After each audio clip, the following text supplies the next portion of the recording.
Empezaremos a hablar hoy sobre algo inquietante que, a pesar de ser de tipo cósmico, sin embargo está relacionado en alguna forma con la autorrealización íntima del ser.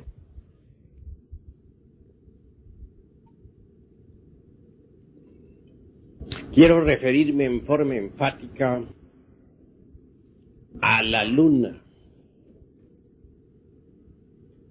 Conviene que conozcamos las influencias de la luna y la relación de este satélite con nosotros mismos y con el planeta Tierra en general.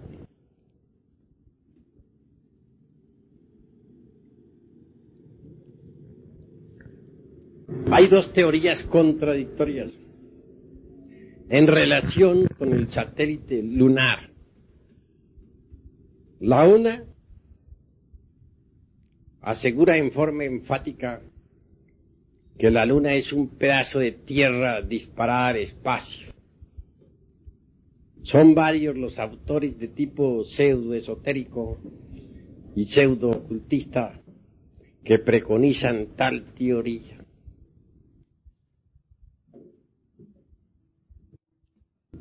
Se asegura que hace unos cuantos millones de años, cuando el cometa Cóndor chocó con nuestro mundo Tierra,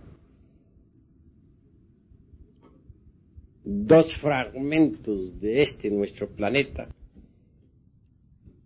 fueron disparados al espacio. He ahí las dos lunas. Porque si bien es cierto que la gente cree que tenemos una luna, en realidad de verdad tenemos dos lunas. La otra es tan pequeña que realmente solamente se percibe a través del telescopio, como un grano de lenteja.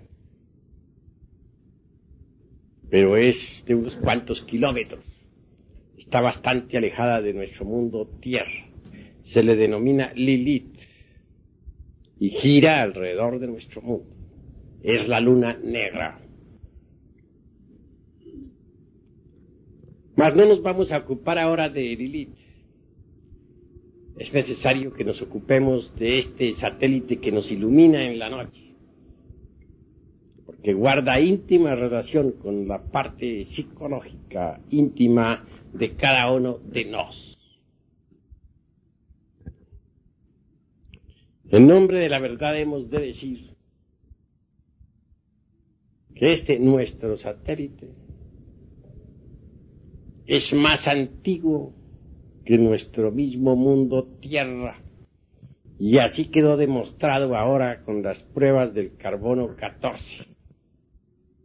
Se han examinado cuidadosamente los guijarros traídos por los astronautas y definitivamente quedó aclarada tal tesis. El mundo oriental afirma en forma enfática que la luna es la madre de la Tierra. Hay dos posiciones ante este satélite. Y nosotros tenemos que desentrañar, pues, su misterio. ¿Es un pedazo de tierra disparado al espacio? Así lo aseguran muchos pseudo-esoteristas. Y hasta esoteristas famosos. ¿Es más antigua que la Tierra? Así lo afirma el mundo oriental. ¿Cuál de las dos tesis será exacta? Los hechos tendrán que hablar. Cierto autor cuyo nombre no menciono, porque en verdad nosotros no debemos en modo alguno criticar a nadie, se atrevió a decir que es un planeta nuevo que está naciendo, que está en proceso de formación y que vampiriza o succiona a la Tierra, que vive de la Tierra. Pero los orientales dicen que la Tierra es quien lo vampiriza a él. ¿Quién tendría razón? Remitámonos a los hechos. Los astronautas han estado en la Luna. Ustedes lo saben. Nadie lo niega. Se han tomado fotografías. Y no hay nada que esté demostrando que la Tierra está vampirizando a la Luna. Si la estuviera vampirizando, habría vida en la Luna ya. Y resulta que parece una bola de billar. Volcanes apagados, mares sin agua, arenas y más arenas, guijarros y más guijarros, enormes rocas, y nada de vida vegetal, ni animal. Entonces, los hechos están demostrando que no está vampirizando a la Tierra. En cambio, la Tierra sí está vampirizando a la Luna, y aunque ya no tiene que vampirizarle. Tiene rica vida mineral, vegetal, animal, humana. Es decir, se absorbió la vida de la Luna. Son los hechos, me remito a los hechos. Si la Luna estuviera vampirizando la Tierra, tendría vida, pero está bien muerta. Dicen los orientales que es la madre de la Tierra. Estoy de acuerdo con ese concepto. ¿Cómo podríamos saber algo en realidad sobre la Luna?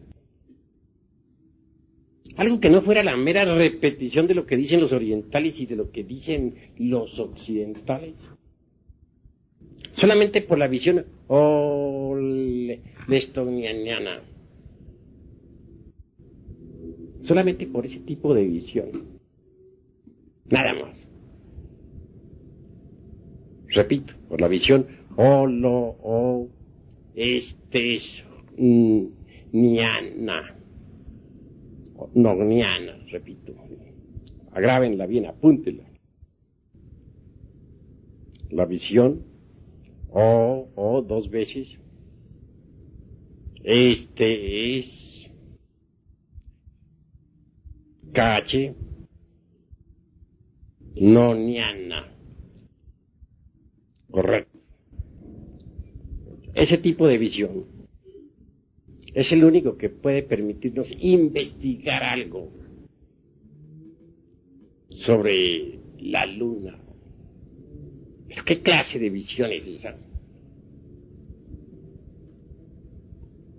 ¿Qué clase de visión es esa que se llama noniana? Es un tipo de visión que no pertenece al psiquismo inferior. Es el tipo de visión de aquel que conoce la luz de la luz, de aquel que conoce la llama de la llama, la inteligencia de la inteligencia, la verdad de la verdad, lo oculto de lo oculto. ¿Podría acaso poseer ese tipo de visión el que todavía no ha desintegrado los agregados psíquicos que en su interior lleva? Obviamente que no. Solo con tal grado de visión sería imposible saber algo cierto sobre la Luna. En nombre de la verdad he de decirles que a mí como iniciado o bodhisattva me tocó trabajar en pasados Mahambantaras y conocí en realidad de verdad la antigua Tierra Luna. Entonces era aquel satélite un mundo como nuestro mundo. Tenía rica vida mineral, vegetal, animal y humana. Mares tempestuosos y volcanes en erupción, etcétera. Todos los satélites de nuestro sistema solar formaron parte del pasado sistema solar que en esoterismo se le denomina la cadena lunar. Cualquier sistema solar nace, crece, envejece y muere. Así fue la cadena lunar, incluyendo a la luna esta que nos ilumina en la noche, que era un mundo de los varios mundos de la cadena lunar.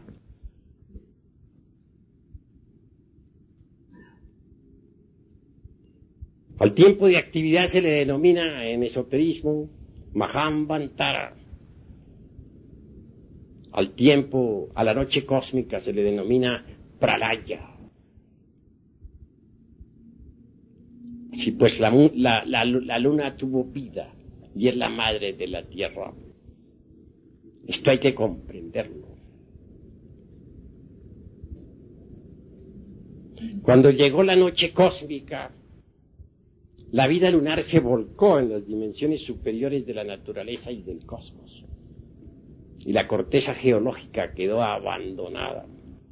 Esto es, los mares poco a poco se fueron agotando, evaporando, y los volcanes agotaron sus fuegos después de la séptima gran raza. La luna tuvo 7 grandes razas, pero al finalizar la séptima gran raza, la vida lunar toda se volcó en la 4ª dimensión. Mucho más tarde en la 5ª, posteriormente en la 6ª y por último en la 7ª dimensión. La corteza física propiamente quedó abandonada, convertida en un cadáver. Y ese pasado sistema solar todo, cuyos únicos exponentes hoy en día son los satélites lunares de nuestro sistema actual, murió físicamente, pero continúa existiendo desde el punto de vista de eso que se llama sustancia. Es decir, en última síntesis quedó convertido en algo que podríamos decir promateria, en algo que se llama hiláster.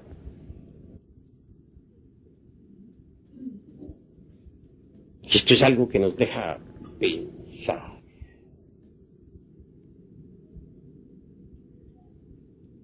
Hiliáster, ¿qué es hiliáster? Diríamos el protilo para nuestra materia física. Sin embargo, este término muy moderno tampoco nos satisface.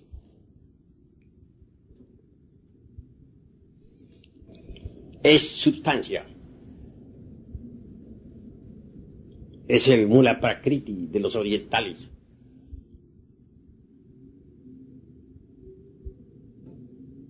Etcétera.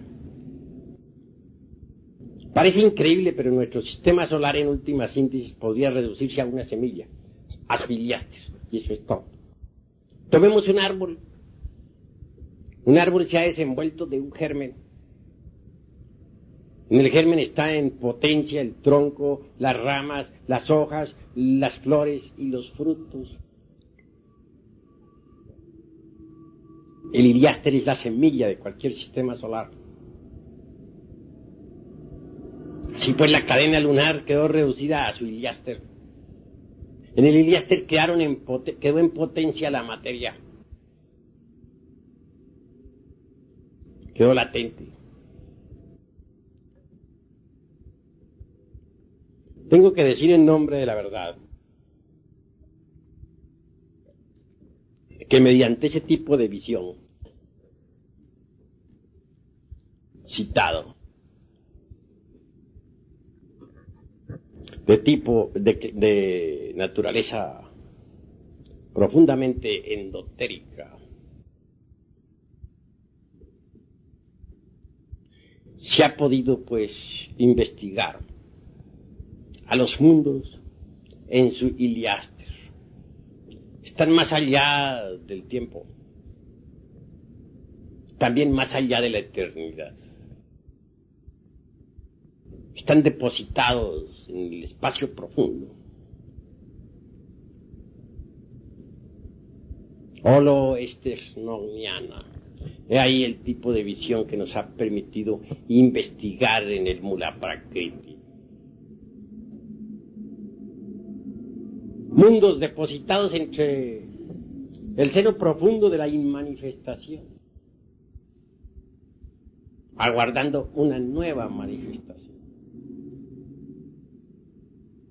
Cuán interesante es eso. Bien, cuando se inició la aurora de la nueva creación, del nuevo Mahamvantara, es decir, del nuevo gran día en que estamos actualmente, el logos causal o logos causa entró en actividad. Él fue el que inició el torbellino eléctrico, el huracán eléctrico. Y fue entonces la electricidad la que diferenció el Heliáster primitivo. Y una vez diferenciado, entró en acción la dualidad. Sin embargo, el Heliáster en sí mismo no es dual, es monista. Incluye a Purusha y Prakriti, es decir, al espíritu y a la sustancia. Por lo tanto, es monista. Pero la electricidad del logos causal en la aurora de la creación diferenció a ese Heliáster. Y entonces surgió Ideos, es decir, el caos, el Mysterium Magnum, el Magnus Limbus. Pues hay dos limbus existenciales. El Magnus Limbus del macrocosmos y el Limbus del microcosmos. Así como del Magnus Limbus surge el universo nuevamente, despierta a una nueva actividad. Así también de nuestro Limbus microcósmico pueden surgir, si así se quiere, los cuerpos existenciales superiores del ser. Cuando surgió el Limbus Magnus, como resultado de la diferenciación iniciada por el logos causa, de inmediato entró en actividad el logos solar, el fuego. Tenía que ser así. Los Elohim, desdoblándose, se convirtieron en padre y madre, en suprema unión creadora de él y ella, de Osiris Isis, surgió el tercero, el Kabir, el fuego, que hizo fecundo a aquel Magnus Limbus, donde estaba la semilla de este universo. Allí estaban contenida en potencia la materia. Ese es el auténtico protilo original, esa es la promateria. Allí estaba en potencia, aguardando. Y el fuego hizo fecundó al Limbus Magnus. Entonces la vida lunar entró nuevamente en actividad. Ese protilo surgió a la existencia. Los mismos elementos, base fundamental de la existencia de las criaturas, fuego, aire, agua y tierra, indubitablemente tienen su protilo original, su Heliáster. Quien llegue a manejar el Heliáster de los elementos, obviamente se convierte en rey de los elementos de la naturaleza y del cosmos. Así surgieron los elementos. El fuego indubitablemente cristalizó en aire, el aire en agua y el agua en tierra. Y vino a la existencia un nuevo mundo, un nuevo sistema solar que surgió del Iliáster. Una nueva tierra, hija de la luna, hija del alma lunar, hija del espíritu lunar, resultado de su protilo original o de su Iliáster. Esa tierra, en principio, fue meramente mental durante la primera ronda, astral durante la segunda ronda, etérica durante la tercera ronda, y ahora que estamos en la cuarta ronda es física. En la quinta volverá a ser astral, etérica, en la sexta volverá a ser astral y en la séptima mental. Por último, la vida regresará otra vez a su protilo original, a su Iliáster, al germen de donde salió, a su semilla auténtica. Así como en un grano, en un germen, por ejemplo, en el germen de un árbol está contenido en potencia todo el árbol. Así en el germen del universo está contenido en potencia todo el universo. Vean ustedes cómo la variedad es unidad. Dense cuenta ustedes cuán equivocados están muchos pseudoesoteristas, pseudoocultistas y científicos cuando pretenden que la luna es un pedazo de tierra disparado al espacio. Ese concepto es falso. Hoy, el cascarón grosero que ha quedado, el cadáver ese, ya sin vida, muerto, gira alrededor de su hija, la tierra. La tierra la sigue vampirizando, absorbiendo todos sus elementos, aunque ya no tiene ni que absorber. Ya le absorbió todo, la vampirizó. Así pues, no es la luna la que está vampirizando la tierra, es la tierra la que ha vampirizado a la luna. Se equivocan los pseudoesoteristas y pseudoocultistas que pretenden que la luna es un pedazo de tierra disparado al espacio. Hay que investigar directamente. En nombre de la verdad tengo que dar testimonio que como Bodhisattva viví en la antigua tierra luna y conocí sus 7 grandes razas y sus poderosas civilizaciones. Un día llegará en que la pala de los astronautas, arqueólogos, geólogos que vayan por allí, descubran en el subsuelo lunar vestigios de antiguas culturas. Y entonces se van a dar cuenta de que realmente la luna es más antigua que la Tierra. Ese frío cadáver irradia hoy muerte y desolación, desgraciadamente. Por ahí cierto hermano que le dio por mirar fijamente la luna durante horas, al fin perdió sus ojos, quedó ciego para siempre. Ya ese hermano desencarnó. Tiene gran influencia la luna sobre las altas y bajas mareas, puesto que es la madre de la tierra, sobre la savia de los vegetales, sobre los ciclos de las enfermedades, etcétera, etcétera, etcétera. Sin embargo, es muy amiga de los brujos y de los magos negros.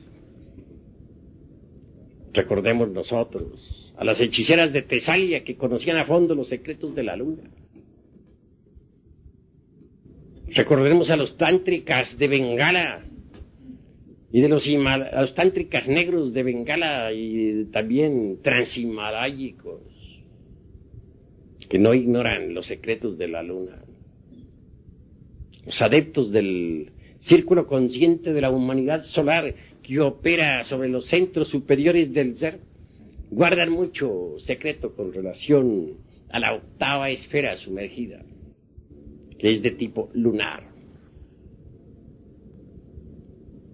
Cuando uno estudia la Eneida de Virgilio, el poeta de Mantua, el maestro del Dante Florentino Alighieri,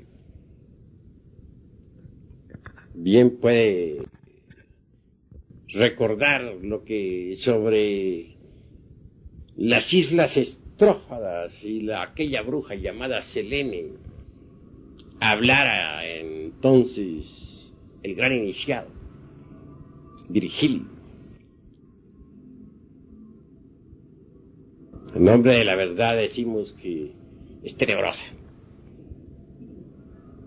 terriblemente mecanicista. Desgraciadamente la heredamos en la carne, la heredamos en la sangre, en los huesos, en la psiquis, en todo. Nuestro mismo mundo tierra con todas sus criaturas es hijo de la luna. El mismo mundo de Yesod, Mercurio, o mundo vital etérico, contiene también en sí mismo a la luna. Tierra y luna en Yesod es como un huevo de 2 yemas. La misma cristalización de toda simiente, tanto en el ser humano como en las plantas y en todo lo que es, ha sido y será, se debe a las radiaciones lunares. ¿Cuál es el misterium, por ejemplo, de un árbol, de un árbol? Su semilla, su germen. ¿Cuál es el misterium de un hombre? Su germen, su semilla. Pero en el germen está el mysterium magnum del hombre. Si nosotros no trabajáramos con el mysterium magnum del germen humano, no lograríamos jamás la autorrealización íntima del ser. Eso es obvio. Cuestionablemente ha surgido este universo de su protilo original. Cuando Aries, el cordero, el fuego sagrado, fecundó al gran Limbus, al Magnus Limbus, surgió la vida. Solo por el lado de Aries, del cordero, del fuego, se puede escribir con esas 4 letras, INRE. Es posible que nos independicemos de las fuerzas lunares. Es terriblemente mecanicista. El Sol ha creado esta raza para hacer un experimento. ¿Cuál? Hombres solares. Y las creaciones han sido pocas. En la época de Abraham se realizaron algunas creaciones humanas. En la época, durante los primeros 8 siglos del cristianismo, hubieron algunas otras creaciones humanas. En la Edad Media unas pocas. Y ahora en este momento el Sol está haciendo supremos esfuerzos para ver si logra algunas creaciones más. Lo intenta antes de que llegue Hercólogos, el mundo que viene a producir el incendio universal y la revolución de los ejes de la Tierra, con el fin subsiguiente de la gran raza aria. Pues bien, entonces solo por el lado del fuego, del Logos, por el lado de Aries, podríamos nosotros independizarnos de la mecánica lunar. Todos los seres humanos son mecanicistas en un 100%, inconscientes. Trabajan con la conciencia dormida. Viven dormidos. No saben de dónde vienen ni para dónde van. Están profundamente hipnotizados. La hipnosis es colectiva, masiva, fluye en toda la naturaleza. Deviene del abominable órgano cundartiguador. Esta raza está hipnotizada,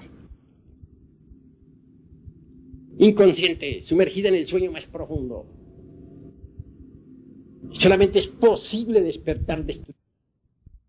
Todos los seres humanos están en un nivel muy inferior del ser. Ante todo, repensemos un poquito, reflexionemos un instante sobre nosotros mismos. Hemos surgido de un rayo de creación particular. Cada uno de nosotros tiene su rayo particular de creación. Y en ese rayo al cual pertenecemos hay distintos niveles del ser.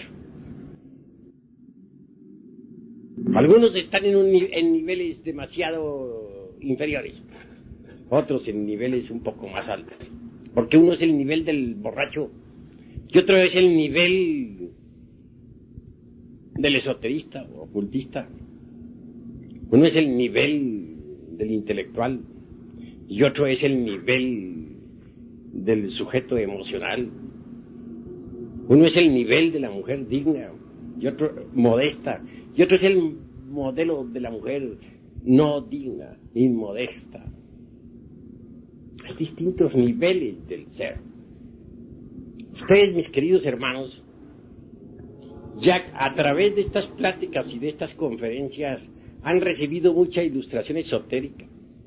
Les hemos indicado cómo independizarse de las fuerzas lunares que son mecanicistas y cómo adquirir la inteligencia solar. Les he dicho que por medio del fuego podemos liberarnos de la mecánica lunar. Les he dicho que por medio del fuego podemos nosotros convertirnos en hombres solares. Pero ante todo, quiero que seamos sinceros todos aquí esta noche. ¿Ya se dieron ustedes cuenta acaso de su propio nivel del ser? ¿Del nivel del ser en el cual se encuentran? ¿Están conscientes ustedes de que están hipnotizados, de que están dormidos?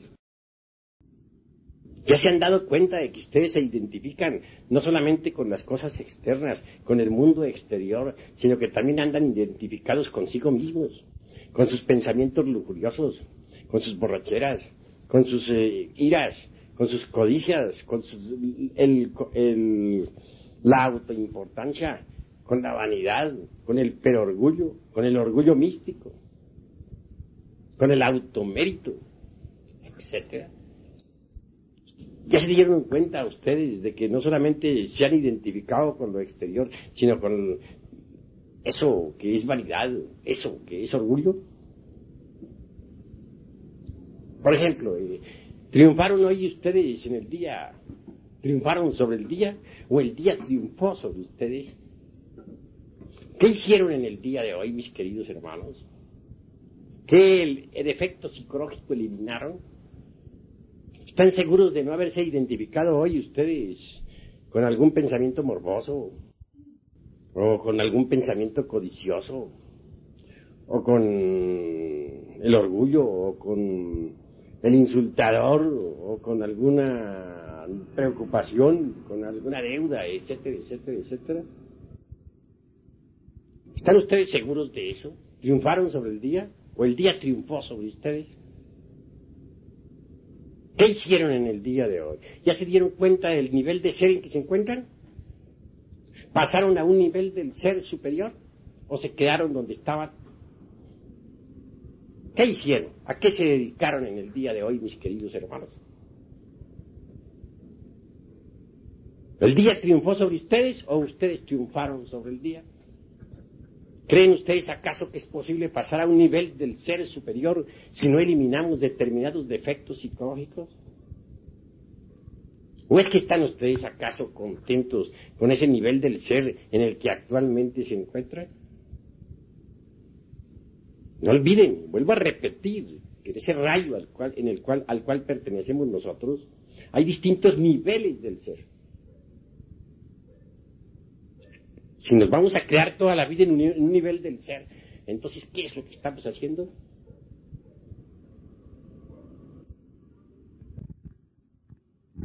Para cada nivel, en cada nivel existen determinadas amarguras, determinados sufrimientos.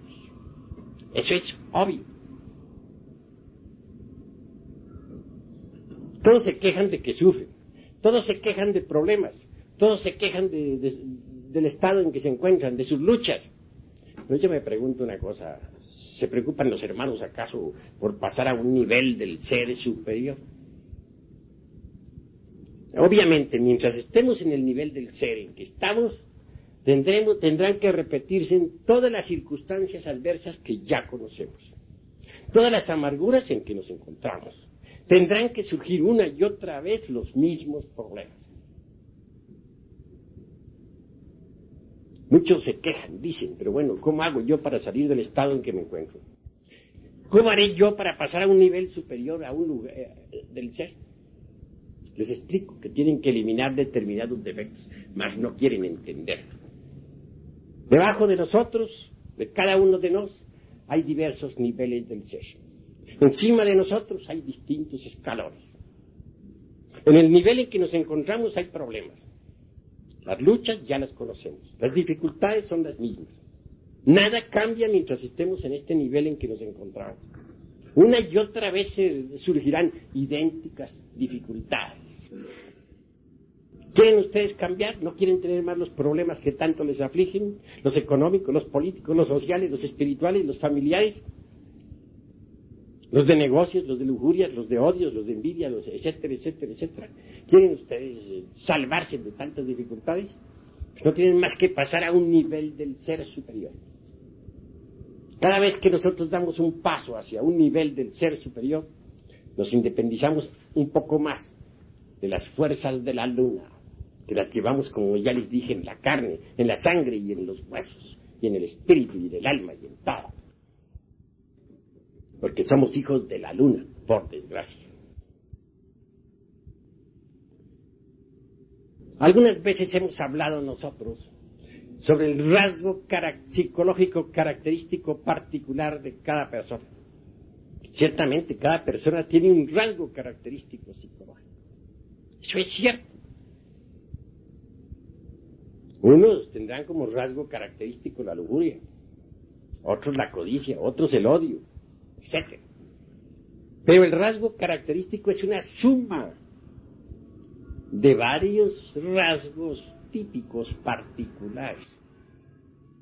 Quiere decirles a ustedes, mis queridos hermanos, que para cada rasgo característico particular existe siempre un evento definido, una circunstancia definida. Que un hombre lujurioso, obsérvese luego su vida. Y siempre habrán circunstancias de lujuria en su vida acompañadas de determinados problemas. Que otro es borracho, que ese es su rasgo característico, obsérvese su vida. Que aquel es codicioso, bueno, ese es su rasgo característico. Y alrededor de él habrán cárceles, habrán problemas económicos, abogados, pleitos, etcétera, etcétera, etcétera.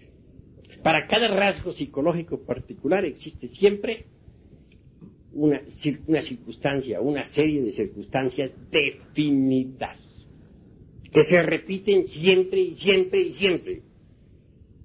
De manera que si nosotros no conocemos nuestros rasgos característicos psicológicos, vamos mal. Necesitamos conocerlo, si es que queremos pasar a un nivel superior del ser y eliminar de nosotros los elementos indeseables que constituyen ese rasgo característico psicológico particular.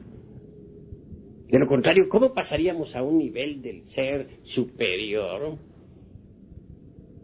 Ustedes quieren dejar de sufrir, pero no hacen por cambiar, no luchan por pasar a un nivel superior del ser. Entonces, ¿cómo podrían cambiar?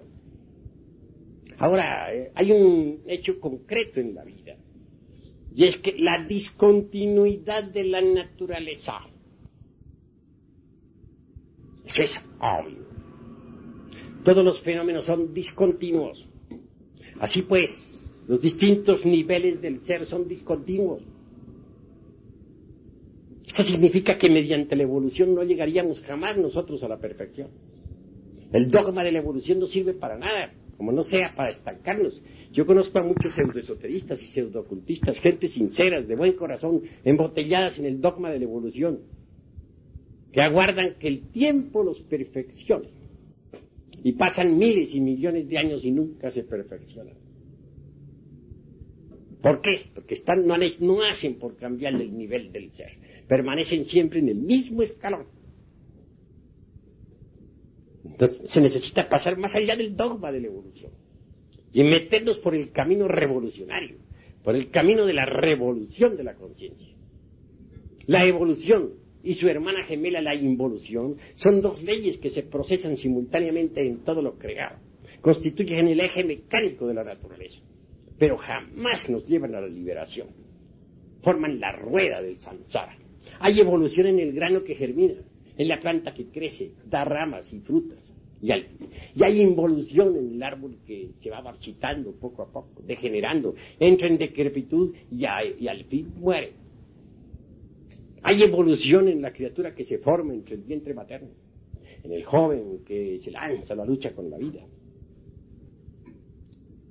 Hay involución en el anciano que entra en el estado de decrepitud y al fin muere.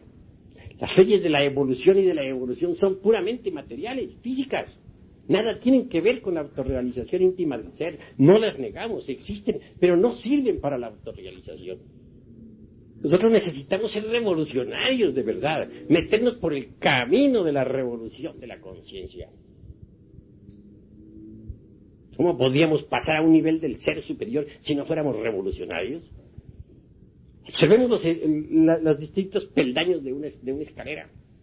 Son discontinuos. Así también son los distintos niveles del ser. Discontinuos. A cada nivel del ser le pertenece determinado número de actividades. Cuando uno pasa a un nivel del ser superior, tiene que dar un salto y dejar todas las actividades que tenía en el nivel del ser inferior. Me viene todavía a la memoria aquellos tiempos de mi vida hace unos 30, 40, 50 años atrás. Fueron trascendidos. ¿Por qué? Porque pasé a niveles superiores del ser. Y lo que entonces constituía para mí la máxima importancia, mis actividades de aquella época fueron suspendidas, cortadas, porque en escalones superiores hay otras actividades que son completamente diferentes. Así si ustedes pasan a nivel del ser superior, tienen que dejar muchas cosas que actualmente son para ustedes importantes y que pertenecen al nivel en el cual se encuentran. Incluye pues esto un salto, y ese salto es revolucionario, rebelde. Jamás es de tipo evolutivo, siempre es revolucionario, rebelde. No es evolutivo, no es involutivo tampoco, es revolucionario, rebelde. Así nosotros, subiendo por los distintos niveles del ser, llegaremos al nivel del ser más elevado, o a los niveles del ser más elevados en Dios. Dios mismo es inteligencia, es la inteligencia de la inteligencia.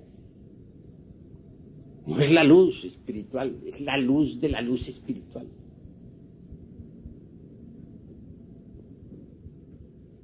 Es la llama de la llama. La verdad de la verdad. Llegar a esa experiencia de lo real, requiere pasar a niveles superiores del ser. Y esto solamente es posible a través de incesantes revoluciones. Constantes revoluciones. Cuando uno estudia los evangelios del Cristo, viene a darse uno cuenta realmente de que el Señor de perfección quiere que nosotros nos liberemos. Veamos las bienaventuranzas, por ejemplo. Son solares en un 100%, no lunares. Comienzan las bienaventuranzas enseñándonos la no identificación. Bienaventurados, dice el Señor de perfecciones, bienaventurados los pobres de espíritu, porque de ellos es el reino de los cielos. Pero bien, ¿quiénes son los pobres de espíritu? ¿No se les ha ocurrido a ustedes pensar? Un hombre que está identificado con los dineros, sus pleitos, sus negocios, etcétera, ¿es acaso pobre de espíritu? Un hombre que está identificado consigo mismo, que está lleno de imágenes de sí mismo, donde se siente grande, poderoso, sublime, inefable, etcétera, etcétera, ¿es acaso pobre de espíritu? Es obvio que no. El que está lleno de sí mismo no ha dejado un puestecito para Dios. Entonces no es pobre de espíritu. ¿Cómo podría ser bienaventurado? Miremos el orgullo, por ejemplo. No solamente es orgulloso el que tiene dinero. No es solamente orgulloso el que pertenece a una familia muy popov, como se dice. No es solamente orgulloso el que tiene un flamante automóvil, que se siente feliz por él. Hay otro orgullo. Quiero referirme en forma clara al orgullo místico. Algunas escuelas de tipo pseudoesotérico y pseudocultista dicen, mediante la ley de la evolución, algún día nosotros llegaremos a ser dioses inefables. El hombre está llamado a convertirse en un dios. Claro, enseñanzas así lo conducen a uno al orgullo místico, al engreimiento espiritual, a la mitomanía. Porque el hombre, aunque sea muy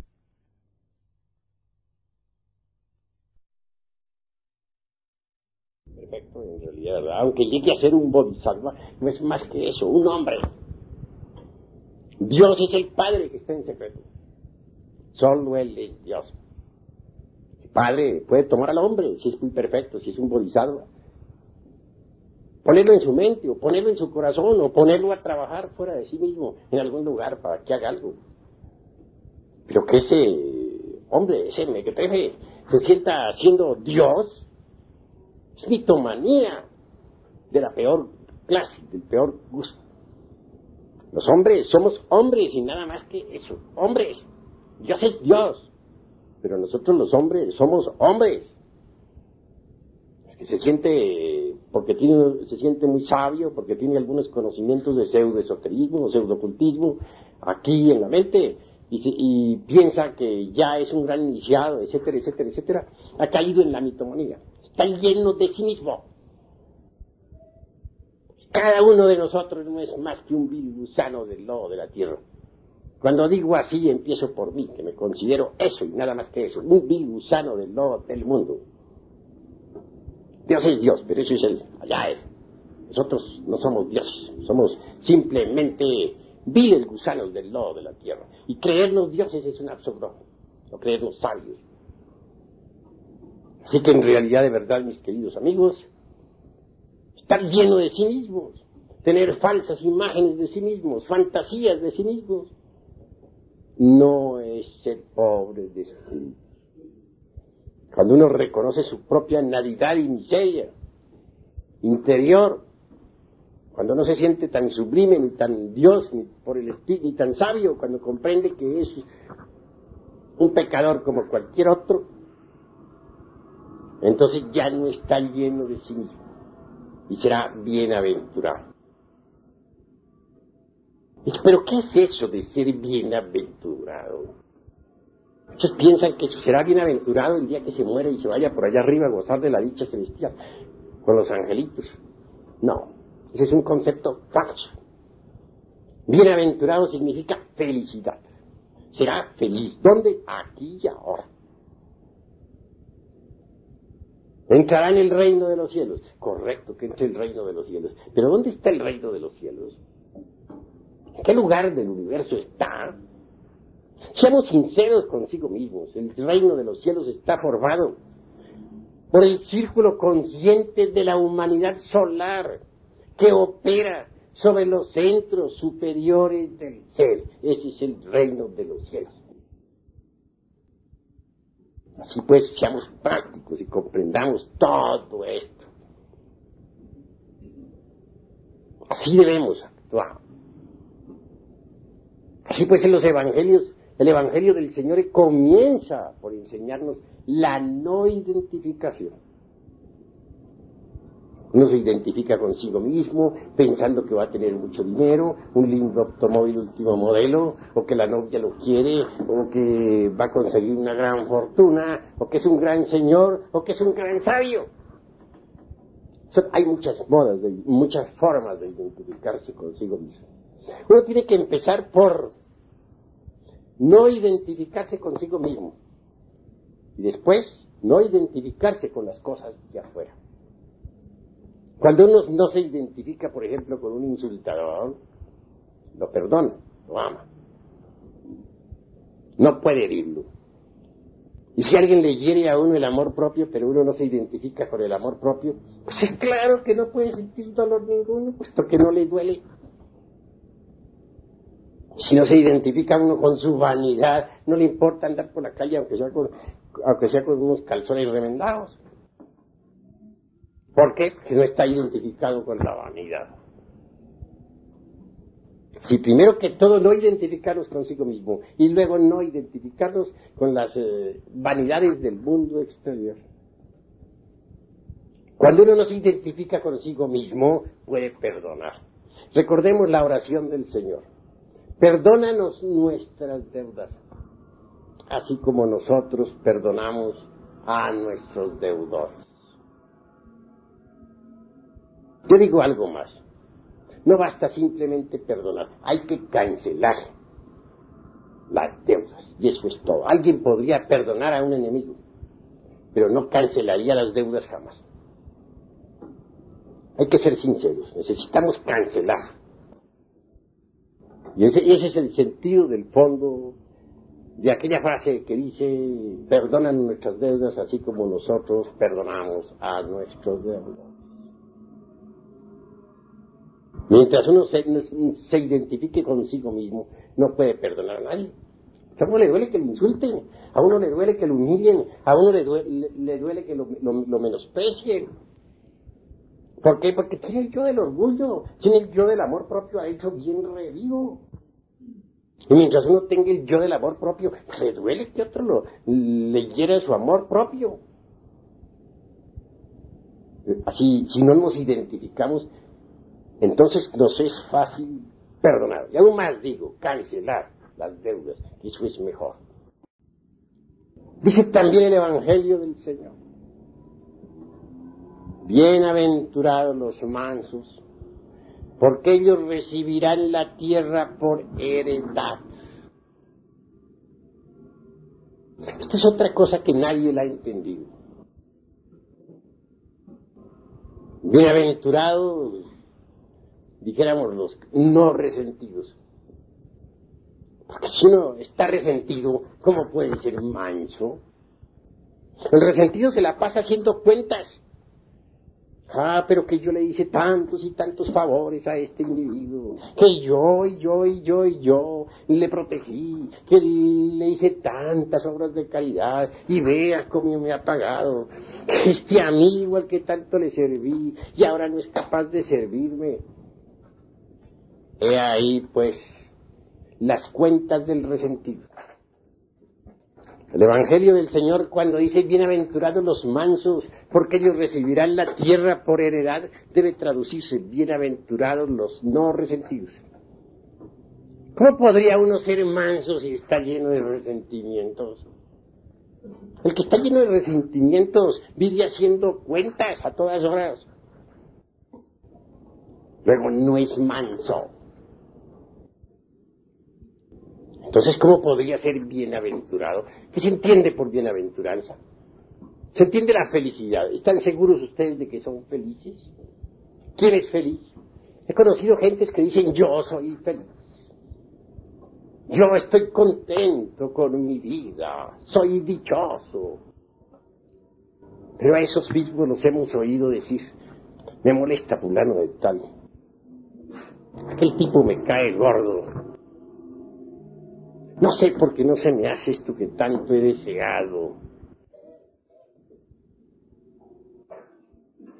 Entonces no son felices. Realmente lo que sucede es que son hipócritas. Eso es todo. Ser feliz es muy difícil. Se necesita antes que todo ser manso. La palabra bienaventuranza significa felicidad íntima, no dentro de 1000 años, ahora. Aquí mismo, en el instante en que estamos viviendo. Si nosotros verdaderamente nos tornamos mansos, mediante la no identificación, entonces llegaremos a ser felices. Pero es necesario no solamente no identificarnos con nuestros pensamientos de lujuria, de odio, de venganza, de rencor, de resentimiento. No, hay que eliminar de nosotros a los demonios rojos de sed, a esos agregados psíquicos que personifican nuestros defectos de tipo psicológico. Tenemos que comprender, por ejemplo, lo que es el proceso del resentimiento. Hay que hacerle la disección al resentimiento. Cuando uno llega a la conclusión de que el resentimiento se debe a que poseemos en nuestro interior el amor propio, entonces luchamos por eliminar al ego del amor propio, al yo del amor propio. Pero hay que comprenderlo para poderlo eliminar. No podríamos eliminarlo si antes no lo hemos comprendido previamente. Sí, mis queridos hermanos, para poder eliminar se necesita apelar a Devi Kundalini Shakti. Solo ella puede desintegrar cualquier defecto psicológico, incluyendo el yo del amor propio. ¿Están ustedes seguros de no estar resentidos con alguien? ¿Quién de ustedes está seguro de no estar resentido? ¿Quién de ustedes está seguro de no estar haciendo cuentas? ¿Cuál? Esto que les digo a ustedes es de tipo lunar. Vean ustedes cómo llevamos la luna hasta en la médula de los huesos. Si queremos nosotros independizarnos de la mecánica lunar, tenemos que eliminar de nosotros mismos el yo del resentimiento, el yo del amor propio. Porque Cristo está bienaventurado, los mansos, es decir, los no resentidos, porque ellos recibirán la tierra por heredad. Hay que entenderlo, mis caros hermanos, entenderlo con toda claridad meridiana. Cuando uno va entendiendo esto, avanza en el camino que conduce a la liberación final. Es mediante el fuego solar, mediante el fuego de Aries, del Cordero, del Carnero encarnado, el Cristo íntimo, que nosotros podemos en verdad quemar todos esos elementos inhumanos que en nuestro interior llevamos. Y a medida que la conciencia se va desenfrascando o desembotellando, vamos despertando.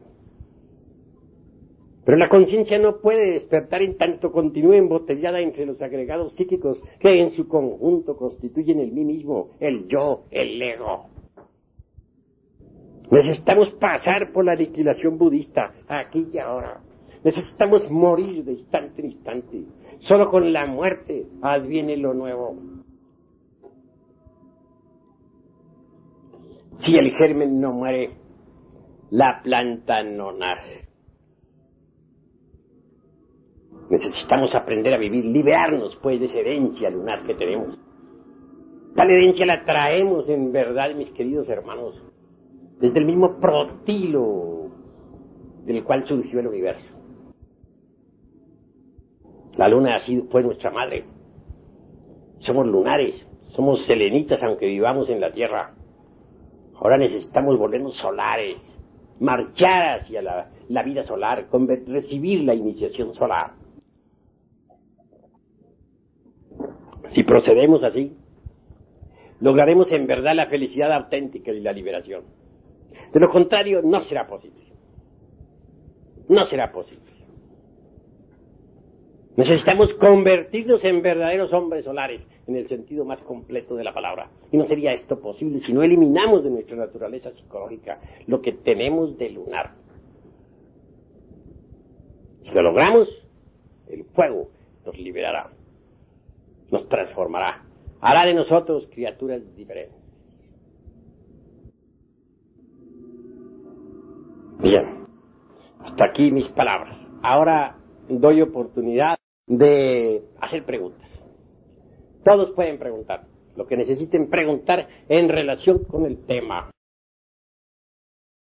No salirse del tema al hacer la pregunta. Tengo que decirles en nombre de la verdad que estamos en tercera cámara. Los que vienen aquí tienen que venir preparados o no venir. Quedarse en segunda cámara hasta que estén preparados. Aquí no tenemos en ese sentido consideraciones de ninguna especie. Las preguntas deben estar a la altura de tercera cámara. A ver, pregunten lo que necesiten preguntar. ¿El rasgo psicológico tiene íntima relación con el nivel tercero? ¿Repite? El rasgo psicológico tiene íntima relación con el nivel tercero. Eso es incuestionable.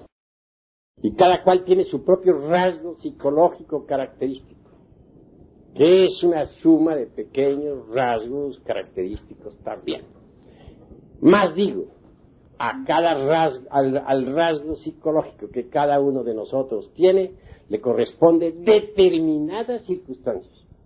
Y mientras uno no elimine de sí mismo ese rasgo psicológico, característico, original, representado por múltiples yoes o agregados psíquicos, pues pasará siempre por las mismas circunstancias, una y otra vez, porque a cada nivel del ser le corresponden siempre las mismas circunstancias.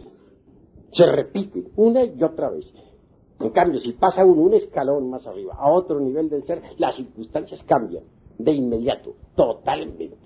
Pero para pasar de uno a otro escalón en el nivel del ser, necesitamos antes que todo conocer el rasgo psicológico característico que tenemos, que no es sino una suma de distintos agregados característicos originales. A ver, hermano. Honorable maestro, en conferencias pasadas nos hablaba de la ley de la reabsorción. Siendo la luna, como usted explica, un cadáver, ella no se reabsorberá en el seno del creado, siempre permanecerá sobre la prakriti. Estás tú hablando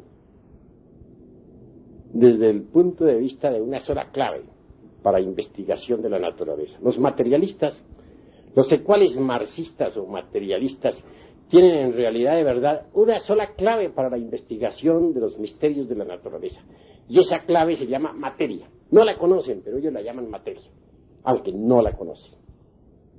Nosotros los gnósticos tenemos 7 claves para el estudio de los misterios de la naturaleza. Ya dije y repito que los elementos de la antigua Tierra Luna regresaron, repito, a su Iliáster. Obviamente, al regresar los elementos que son fundamentales, fuego, aire, agua, tierra, a su Iliáster, la luna quedó convertida en un cadáver, porque no podrían existir las criaturas sin los elementos. No podría existir el vegetal, ni el animal, ni el humano, sin los elementos fuego, aire, agua y tierra. Pensemos en que el cuerpo humano tiene los 4 elementos dentro. El fuego representado en sus glóbulos rojos, el agua en la linfa, en el esperma sagrado, el aire en sus pulmones, la tierra en sus huesos. Pero quitémosle los elementos, los 4 elementos a la tierra. ¿Podría existir acaso la vida orgánica sobre la faz de la tierra si se le quitara los 4 elementos? ¿Y a dónde regresaron los 4 elementos de la antigua Tierra Luna? ¿No fue acaso a su Iliáster? Quedaron en el Iliáster. Eso es obvio. Entonces eso que vemos hoy en día, esa corteza que gira alrededor de la Tierra, favorable, muy favorable, sí, para las hechiceras de Tesalia y para los tántricas de Bengala y de Himalaya y Transhimalaya. No es más que un cadáver que gira alrededor de la Tierra incesantemente. Nada, pero no es más que eso, un cadáver. Científicos que suponen que es un pedazo de tierra disparado al espacio, una salpicadura terrestre, están completamente equivocados. ¿Por qué Venus y Mercurio no tienen lunas? ¿Qué pasa? ¿Y por qué si nuestra Tierra tiene esta luna y otra que está mucho más allá? ¿Y por qué Júpiter tiene lunas y Saturno también? ¿Podrían darnos una explicación los hombres de ciencia? ¿O es que acaso también en Júpiter hubieron explosiones para formar lunas, lo mismo que en Saturno? ¿Acaso chocó Condor también allá con Júpiter, o con Neptuno, o con Marte? ¿Qué saben ellos de eso? Nada, de nada, de nada, de nada. Pero ellos no tienen sino una clave para la investigación de los misterios de la naturaleza. Nosotros tenemos 7 claves. Y la vida lunar toda regresó, repito, a su Iliáster. Allí quedó depositada en el Iliáster, que más tarde se diferenció con la potencia eléctrica para dar origen al caos, o al ideos, o sencillamente al Mysterium Magnum, Olympus Magnum, de donde surgió posteriormente el universo gracias a la intervención del fuego, es otra cosa. De manera que todos estos elementos que hoy tenemos son de la luna, incluyendo el elemento tierra, que quedó en su Liliaster. Pero el cadáver ese que gira alrededor de la tierra, tan siniestro y tan amigo de hechiceros y de magos negros, obviamente está llamado a desaparecer y desaparecerá antes de que termine este Mahamvantara. Se irá desintegrando en el espacio. ¿Alguna otra pregunta? Maestro, ¿qué puede ver el brillo que produce la luna? ¿Qué elemento hace que ella produzca la luz en la noche? Es decir, es un fenómeno que lo sabe cualquier persona que conozca un espejo. Como tú misma puedes coger un espejo y reflejar la luz solar, proyectarla sobre lo que quieras. Es un espejo sencillamente que refleja la luz solar y la proyecta sobre la Tierra. ¿Alguna otra pregunta? Sigue, hermano. ¿Sufrirá modificaciones el planeta Luna con la venida de Columna? Pues por lo que nosotros sabemos, puede quedar un poco más lejos de la órbita terrestre, pero definitivamente estará brillando a cierta distancia de la Tierra hasta que llegue el final del Mahamvantara. A ver, todos tienen derecho a preguntar. Aquí hay libertad de palabra. A ver, Aladino. Gracias, maestro. Reconocemos las influencias lunares de cara, el hueso y todo eso. Pero ¿por qué las culturas mayas, por ejemplo, el templo de lunar de Chichén Itzá, tiene el símbolo, pues, la Acatltzú, la Madre Divina? Ellos le rinden culto a los templos lunares, porque aquí en Teotihuacán, la pirámide de la luna, ahí se le hacían rituales a la mujer que se encarnaba o se iniciaba. O sea, lo relacionaban directamente a la mujer, a la Isis o a la luna. Es mi pregunta, ¿no? Pues obsérvese también nosotros los panteones, donde reina la podredumbre, allí donde la vegetación es más rica, donde está la muerte, la vida reina abundante. Eso es obvio. El aspecto positivo de la luna, o la parte radiante de lo que es la luna, no el aspecto cadavérico, sino el aspecto espíritu, refiriéndonos ya pues propiamente al Liliaster, refiriéndonos al Mysterium Magnum que está en el mismo hombre, en sus glándulas sexuales, y del cual puede surgir el adepto real, refiriéndonos a ese Limbus Magnum del cual surgió el sistema solar, que es de tipo lunar, donde está contenida Aditi Prakriti, es decir, el espíritu y la sustancia primordial. Pues merece que se le rinda culto.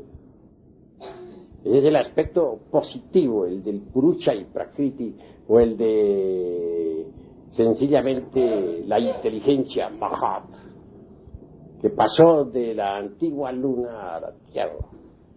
Es obvio que en ese gran Limbus Magnum, de donde surgió esta tierra, en la cual vivimos nosotros, estaba Mahat, la inteligencia universal, que todavía está aquí, que es una con Prakriti, es decir, con la vida, con la naturaleza. Mirad las cosas desde ese punto, hay un cultos lunares. Eso es obvio. Pero otra cosa es el cadáver ese que está girando alrededor de la Tierra, amigo de las hechiceras de Tesalia y de los tántricas de Bengala, que contagia con sus gérmenes en descomposición todo lo que es, ha sido y será.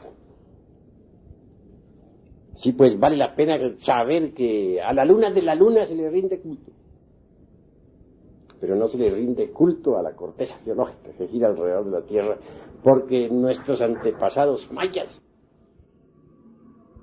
no fueron idólatras.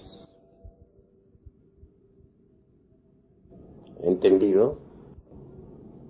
Es tan solo, mirad, desde ese punto quedaría como un símbolo, nada más. ¿Qué otra pregunta hay?